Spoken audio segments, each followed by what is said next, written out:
呢個小鎮令人絕望到極點，一入嚟就冇得走。更加恐怖嘅係，每晚一定要留喺屋企，鎖實門窗。如果唔係，惡魔就會上門大開殺戒。男主角 Jim 一家唔小心嚟到小鎮，親身經歷咗呢度嘅恐怖。喺小鎮原居民嘅幫助下，總算安全度過咗第一晚。細仔 Jimmy 因為車禍整親嘅傷口，亦都被醫生處理好。第二日朝早，一家四口終於團聚，佢哋緊緊攬住。明顯尋晚嘅經歷令佢哋差啲明白咩叫生離死別。之後 Jimmy 一家被暫時安置喺群居屋。Jimmy 無意中見到窗外有個細路仔對住自己笑，即係話 Jim 一家人嘅噩夢先啱啱開始。而且小鎮上唔單止得惡魔一種恐怖存在，副手李強因為琴晚護送貝莎母女去群居屋，冇返到診所，陪住有老人痴呆症嘅老豆。當佢第二日趕到嘅時候，發現診所嘅大門開住，符咒又跌咗喺地，一種唔好嘅預感湧上心頭。果然呢個時候診所已經亂晒大龍，護士同李強老豆雙雙慘死喺房入面。李強攬住死咗嘅老豆，喊到撕心裂肺。時間返到一日前，李強將意外車主送返診所之後，又急急腳跑去救 Jim 一家人。唯一嘅護士因為要照顧李強老豆，所以叫咗鎮上嘅莎拉過嚟幫手睇住病人。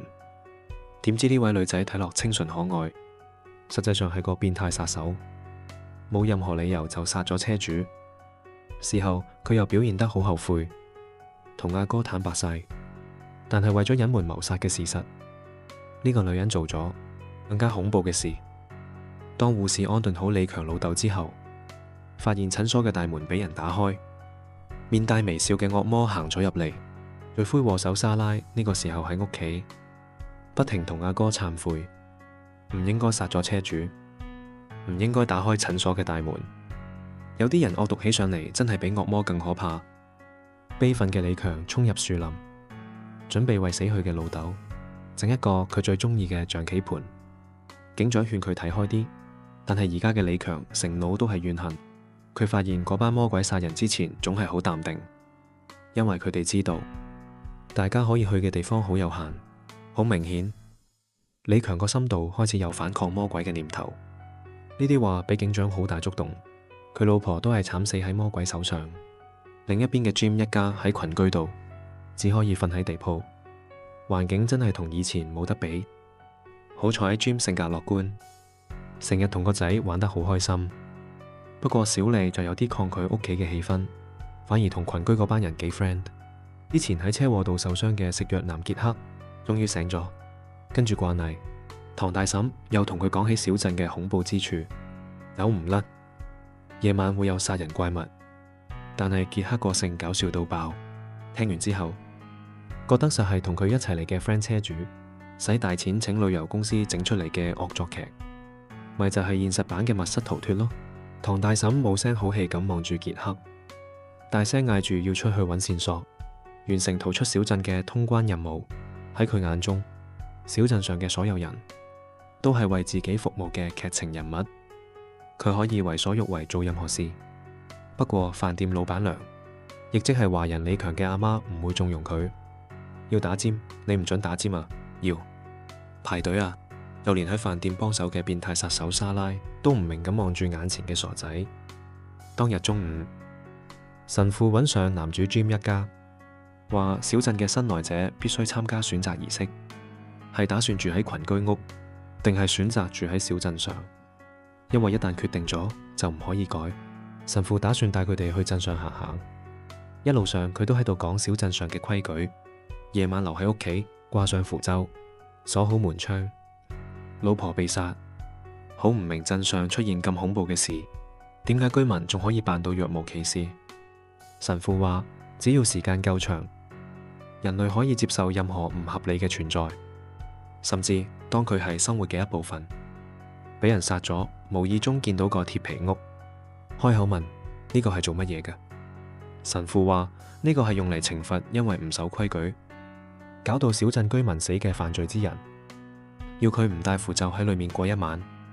貝莎問鐵皮屋用過幾次，神父話今晚將會係第一次。處罰嘅對象就係關喺警局裏面嘅走鬼。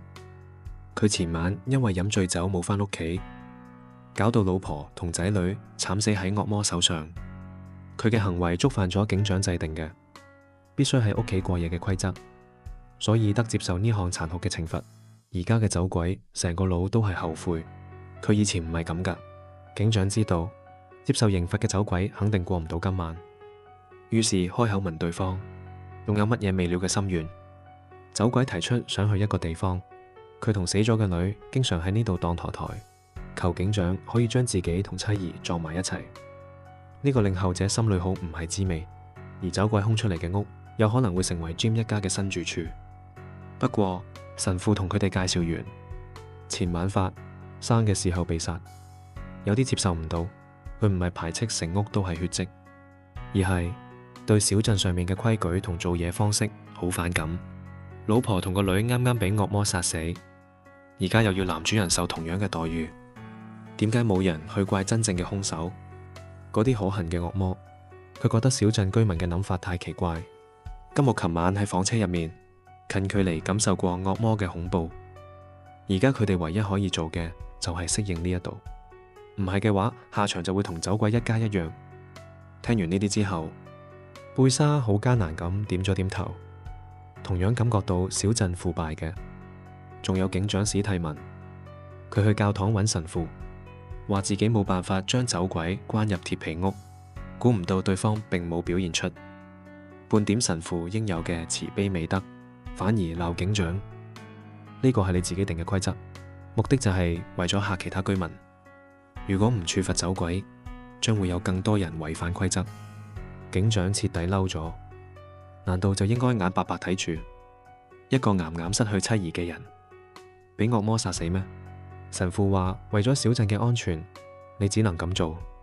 警長好失望咁嘆咗口氣行開，靜雞雞走咗去鐵皮棚旁邊。佢想親身感受下坐喺入邊嘅感覺。狹窄密封嘅空間幾乎令佢透唔到氣。警長心裏面終於有咗決定，佢跑去警局掟咗個符咒俾個走鬼，話森林入邊有間小木屋，叫佢快啲去嗰度避下風頭。好快 Jim 一家嘅選擇儀式開始咗。呢個係小鎮上最重要嘅一項活動，由德高望重嘅神父主持。新加入嘅人必須選擇住喺鎮上，跟規矩咁生活，定係選擇住喺相對自由嘅全居屋。呢個時候警長企出嚟話有嘢講，佢覺得關於鐵皮房嘅規則仲有好多調整空間，言外之意就係想赦免走鬼嘅處罰。但係警長嘅話仲未講完，個走鬼居然拎住個符咒出現喺大家面前。佢冇聽警長話走去樹林，反而嚟咗一次發自內心嘅懺悔。以前每年聖誕節佢都會買禮物俾個女，直到嚟到小鎮之後，一切都變咗。而家佢唯一想做嘅就係去見翻自己嘅老婆同仔，將個符咒交翻俾警長之後，個走鬼話願意接受處罰。突然間一陣大笑，搞到成個氣氛都冇晒。搞夜傑克出場，佢覺得呢場為佢安排嘅感情大戲真係正到爆，旅遊公司真係落重本。警長有啲無奈，都唔想解釋咁多，直接拉佢要佢揀。傑克都冇諗咁多，順手拎起代表小鎮嘅石頭，跟住警長就掟咗佢出去。